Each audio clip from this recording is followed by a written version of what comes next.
नमस्कार। मैं डॉक्टर राजेश्वरी ऋषिश्वर आपका एक बार फिर से स्वागत करती हूँ आपके और अपने यूट्यूब चैनल पर।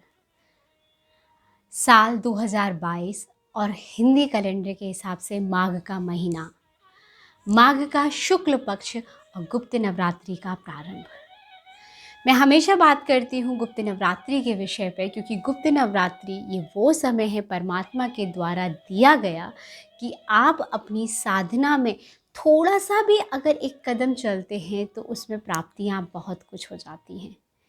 गुप्त नवरात्रि, गुप्त फल की प्राप्ति, गुप्त महाविद्याओं की प्राप्ति, 10 महाविद्याओं से हम वो सब कुछ प्राप्त कर सकते हैं जिससे हम 10 इंद्रियों को कंट्रोल कर सकते हैं, 10 इंद्रियों पे हम नियंत्रण कर सकते हैं, 10 प्रकार की सिद्धियां पा सकते हैं। इस सब के साथ साथ हम ऐसा वो सब कर्म कर सकते हैं जो शायद हमारे लिए एक कहते नहीं कि सोच में था, एक अनुभव में था, हम भगवान से चाहते थे, हम अपने पुरुषार्थ से प्राप्त करना चाहते थे या परमात्मा की कृपा को अनुभव करना चाहते थे। इन सब को प्रदान करने वाला ये युग होता है, इसे कहते हैं नवरात्रि। मौसम बदल रहा है, समझ जाइए कि नवरात्रि आएगी ही आएगी, चाहे वो गुप्त आए। अगर थोड़ा सा हम पहले जाते हैं यानी देव काल में या भक्ति काल को अगर हम देखते हैं, टटोलते हैं, तो वहाँ प्रत्यक्ष जो नवरात्रि यानी चैत्र की नवरात्रि और कार्तिक की, इसका कोई भी विधान नहीं दिखता, मतलब इतना महत्व नहीं दिखता जितना गुप्त नवरात्रियों का दिखता है। एक आनंद रामायण जब हम पढ़ेंगे या कभी उसको विधान देखेंगे तो आनंद रामायण के अंदर इस गुप्त नवरात्रि को बहुत अच्छे से प्रभु वाल्मीकि ने दिखाया है। वाल्मीकि के सामने जब माता सीता जाती हैं वहाँ पर इस पूरी कथा को बहुत विस्तार से लिया गया है कि माँ सीता जब उनके सामने गई हैं, उन्होंने कहा है कि प्रभु क्या मुझे मेरे पति के दर्शन हो सकते हैं। तो इस एक शब्द को सुन के भगवान वाल्मीकि ने कहा है कि बिल्कुल हो सकते हैं। माघ मास आ रहा है, प्रारंभ हो चुका है, माघ का स्नान जैसे चल रहा है, तो वैसे माघ मास प्रारंभ हो चुका है और इसमें नवरात्रि आने वाली, तो आप देवी की उपासना करो। पर उपासना कैसे, उसमें इसका विधान दिया है। मैं आज इसलिए ये विधान आपको बताना चाह रही हूँ क्योंकि मैंने कहा ना कि कोविड के कारण बहुत सारी चीज़ों में बहुत अंतर आया है। परिवारों में अंतर आया है, संबंधों में अंतर आया। पहले तो ये होता था कि पति ऑफिस चले गए, घर के बड़े ऑफिस चले गए, घर में स्त्रियां अपना काम देख कर लेती थी। अभी वर्क फ्रॉम होम से ये भी हुआ कि घर में ज़्यादा समय बिताने लगे। ये सच बात है कि हमारे अंदर दोषपूर्ण दृष्टि होती है, तो हमें जितनी अभी तक उनकी कमियां नहीं पता थी, अब उनकी कमियां भी हमें दिखाई देने लगी, अपने साथ की, अपने साथी की, अपने परिवार की। तो वो कमियों की वजह से हमारे अंदर आज ये आने लगा है कि हम साथ रहना ही नहीं चाहते हैं, परिवार में इकट्ठे ही नहीं रहना चाहते हैं। ये बहुत बड़ा एक दोष आ रहा है, इसलिए मैं स्पेशल आनंद रामायण को कोट कर रही हूँ इस बार गुप्त नवरात्रि में, क्योंकि सब बहुत अभी यंग हैं, जीवन में एक कदम उठाया, उस रिश्ते को निभाना मुश्किल हो रहा है। तो इसको बात को यहाँ से समझें कि आनंद रामायण में जब माँ सीता वाल्मीकि जी से पूछती हैं क्या मुझे मेरे प्रभु के दर्शन, मेरे पति के दर्शन होंगे, तो भगवान वाल्मीकि उसमें एक उपाय के तौर पे बताते हैं कि हाँ बिल्कुल होंगे दर्शन, क्यों नहीं होंगे आपको। अब माँ जगदम्बा का दिन आ रहा है, माँ पार्वती का दिन है, नवरात्रे हैं, आप बस एक आराधना करें। उस आराधना का विधान ये था कि 9 दिन में एक फूल, कोई भी फूल, तो पहले दिन वो 9, दूसरे दिन 18, तीसरे दिन 27, यानी प्रत्येक 9वें दिन तक उसमें 9 फूल ऐड होते जाएंगे और भगवान शिव और पार्वती के युगल रूप की पूजा करते हुए, वो फूलों को अर्पित करते हुए मंत्रों के उच्चारण के साथ या भावना के साथ प्रार्थना की जाए कि हमारा ग्रस्त जीवन भी आपके समान अखंड चले, और देखो फिर आपको उनके दर्शन होंगे। जब ये विधान सुना कि कोई भी 9 फूल, चाहे आप 9 गेंदे के लो, 9 चमेली के लो, 9 कमल के लो, 9 मोगरे के लो, 9 जिसके भी आपको बहुत आसानी से मिल जाए वो 9 फूल। माँ सीता ये बात सुनती तो कहती है कि ठीक है प्रभु, ये तो ठीक है, लेकिन मैं इतने फूल, यानी लास्ट वाले दिन कितने हो जाएंगे, जब 10 तारीख को, अभी 2 फरवरी से नवरात्रि प्रारंभ हो रही है और 10 फरवरी तक रहेंगे, तो लास्ट वाले दिन यानी 81 फूल तक कैसे मैं लाऊंगी।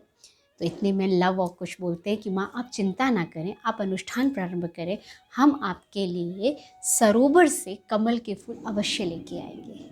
और ये विधान चलता है। पहले दिन पूजा करती हैं माँ, पहले दिन के पुष्प उन्हें अपने ही आश्रम में मिल जाते हैं, दूसरे दिन के भी मिल जाते हैं, तीसरे दिन से बाहर, चौथे दिन से, पाँचवें छठवें दिन की जब बात आती है तो लवकुश अयोध्या के सरोवर से फूल तोड़ कर लाते हैं। अयोध्या में हड़कंप मच जाता है कि वाल्मीकि के 2 शिष्य हैं वो फूल तोड़ कर ले जाते हैं लवकुश। और इस बात के बाद ही राजा राम ने कहा था कि लवकुश को पकड़ कर लेके आओ, ऐसा वहाँ वर्णन है, आता है आनंद रामायण में। और तब वाल्मीकि भगवान ने कहा था कि लो सीते, तुम्हारे पति मिलन की वेला आ गई।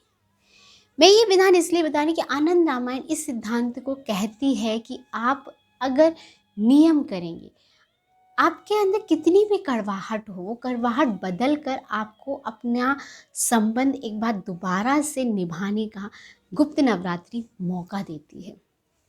दूसरा, ये गुप्त नवरात्रि में, इसी नवरात्रि में बसंत आती है, इसे बसंत का आगमन भी कहा जाता है। तो माँ सरस्वती का विशेष पूजन होता है। तो घर में जितने भी नए बच्चे हुए हैं, आप उस दिन उनका नामकरण संस्कार कर सकते हैं। अबूझ मुहूर्त होता है, आप उनके लिए विद्या आरंभ का मुहूर्त शुरू करिए। आजकल ये बहुत, बिल्कुल, हम लक्ष्मी जी की पूजा तो दिवाली पे बहुत धूमधाम से करते, लेकिन उतनी ही धूमधाम से अगर हम माँ सरस्वती की पूजा करें, जिससे हमारे अंदर ज्ञान और विवेक का प्रागट्य हो, हम अपने बच्चों को ये सिखाएं कि इसकी ज़रूरत है। अगर आपके अंदर ज्ञान और विवेक है, तभी आप आगे चलकर रिलेशंस को निभा पाएंगे, पारिवारिक संबंध बहुत अच्छे कर पाएंगे। इसका विधान है। दूसरा, इन 9 दिनों में और अच्छे से अपने जीवन में मिठास लाना चाहते हैं तो माखन और मिश्री का भी भोग लगाया जाता है देवी को, वो भोग विशेष लगाएं। उपाय के तौर पे मैं बहुत सीरीज इसमें बना चुकी हूँ नवरात्रि की, आप मेरे चैनल पर देख सकते हैं बहुत सारी। 5वें दिन विवाह जिन कन्याओं का नहीं होता है, विवाह के लिए उपाय किए जाते हैं कि देवी के सम्मुख जाकर देवी को पूरा का पूरा चोला चढ़ाया जाए और प्रार्थना की जाए, जैसे आपके पास अखंड स्वास्थ्य है, अखंड सौभाग्य है, ऐसे हमारे जीवन में भी अखंड सौभाग्य हमें प्रदान किया जाए। इस तरह से माँ से प्रार्थना की जाए। छोटे छोटे से 10 महाविद्याओं का विधान है। और साथ ही साथ कुछ ना करें, अगर आपके सामने जैसे नहीं, हमें पास इतना समय नहीं है, तो मेरा मानना है कम से कम थोड़े से मंत्र साधना जरूर की जाए, क्योंकि गुप्त नवरात्रि में आपके द्वारा किया गया मंत्र आराधना इतना ज़्यादा पावरफुल में बढ़ता है कि हमें 6 महीने के लिए, 3 महीने के लिए फिर से रिचार्ज करता है। थोड़ा सा पाठ किया जाए। इस नवरात्रि में जो कलश स्थापना की जाती है उसमें कोई जल नहीं रखा जाता, कोई नारियल नहीं रखा जाता, कोई अक्षत, कुछ नहीं। इस वाली नवरात्रि में पीली सरसों भरी जाती है, और ये पीली सरसों वाला कलश आप या तो नवरात्रि के बाद मंदिर में भी दे सकते हैं, लेकिन अगर मैं कहती हूँ अभी मंदिर में नहीं देना। मैं आपको एक छोटा सा बहुत अच्छा उपाय बताती हूँ। इस पीली सरसों को भर के इसको दूसरे बर्तन में 9 दिन बाद इस कलश को अपने पास ही कहीं सुरक्षित रखना, उसमें से सरसों सुरक्षित रखना थोड़ी सी, बाकी आप देना चाहें तो दे दीजिए। और जब भी आप किसी शुभ काम के लिए, जैसे बिटिया के लिए दामाद देखने जा रहे हैं, नई जॉब के इंटरव्यू के लिए जा रहे हैं, कोई नए कार्य की प्राप्ति के लिए जा रहे हैं, तो वो सरसों घर से बाहर निकलते हुए थोड़ी सी अपने आंगन में दरवाजे पर फैलाते हुए और कामना करते हुए कि मेरे लिए सारे मार्ग खुल रहे हैं, क्योंकि 10 महाविद्याओं की ये नवरात्रि होती है, और ऐसे कहते हुए निकला जाए। हर गुरुवार के दिन भी आप उस सरसों को बाहर डाल सकते हैं। नवरात्रि है, जितने 9 दिन आप स्नान करें तो कोशिश करें कि गुलाब जल से करें, गुलाब जल पानी में डालकर करें, इत्र पानी में डालकर करें, या कुछ नहीं तो हल्दी पानी में डालकर जरूर स्नान करें। बहुत नेगेटिविटी लग रही है, बहुत हैवीनेस लग रही है, और ऐसा लग रहा है कि अब क्या किया जाए, कि अब समझ में नहीं आ रही हैं चीज़ें, और डिप्रेशन बहुत फील कर रहे हैं, तो कुछ दिन नमक का भी प्रयोग कर सकते हैं। पानी में थोड़ा सा नमक डालकर भी आप स्नान करें, ठीक है। अगर ऐसा लग रहा है कि इनकम होती है लेकिन जनरेट नहीं हो पा रही है, हमारा आकर्षण ख़त्म हो रहा है, प्रभाव ख़त्म हो रहा है, और मतलब बॉस से अच्छा नहीं बन रहा है, तो अपने घर की स्त्री, चाहे वो आपकी पत्नी है, चाहे आपकी वो माँ है, चाहे आपकी वो बहन है, चाहे आपकी बेटी है, इनका ज़रूर ज़रूर नवरात्रि में सम्मान किया जाए, इनको खुश किया जाए, इनको कुछ दिया जाए उपहार स्वरूप। और उसके बाद भी अगर ऐसा लग रहा है कि नहीं अभी बहुत अकेलापन लग रहा है और शत्रु बहुत बढ़ रहे हैं या कुछ ऐसा हो रहा है, तो अपने हथेली के ये शुक्र पर्वत जो होता है यहाँ पे घी लगाकर इसे थोड़ा सा रफ किया जाए और देवी का पाठ किया जाए, तो आपके अंदर है ना एक ऊर्जा आएगी, आप अपने शत्रुओं को पहचान पाएंगे, उनको देख पाएंगे, उनकी दृष्टि से ना मतलब समझ में आएगी कि ये हमारा साथी है या हमारा दुश्मन। कई बार होता है कि हमें अपने ही लोग समझ में नहीं आ रहे हैं कि ये हमें सपोर्ट करेंगे कि नहीं करेंगे, तो ये सब चीज़ें यहाँ से प्राप्त हुई।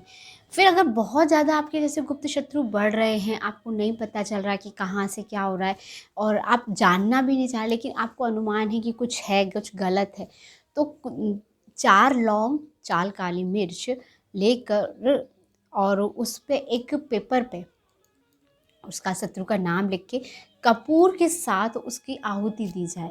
मतलब जिसको आपको लगता है कि ये गुप्त शत्रु है, ये मेरे को रोक रहा है, बाधा डाल रहा है, अगर कुछ समझ नहीं आ रहा तो बस ऐसे ही कि माँ जो मेरे जीवन में बाधा आ रही है इसको ख़त्म करो, और आहुतियाँ दी जाती हैं।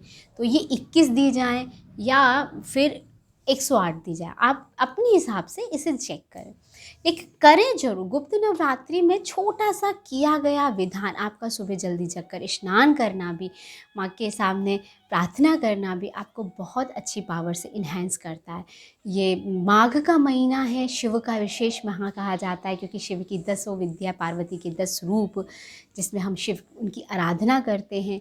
और 5वां दिन तो विशेष सरस्वती की उपासना का दिन। तो जिनको लगता है कि उनकी बुद्धि उनका काम साथ नहीं देती है, काम नहीं करती है, तो उस दिन विशेष रूप से सरस्वती की आराधना की जाए, प्यार किया जाए, उनसे प्रार्थना की जाए और जाप किया जाए, पाठ किया जाए। तो ये बातें रहती है गुप्त नवरात्रि की। आनंद रामायण के हिसाब से मैंने संबंधों पे बहुत बात करी, क्योंकि मैंने अभी मेरे सामने जो परिस्थितियाँ चली, मैं देखी संबंध बहुत टूट रहे हैं।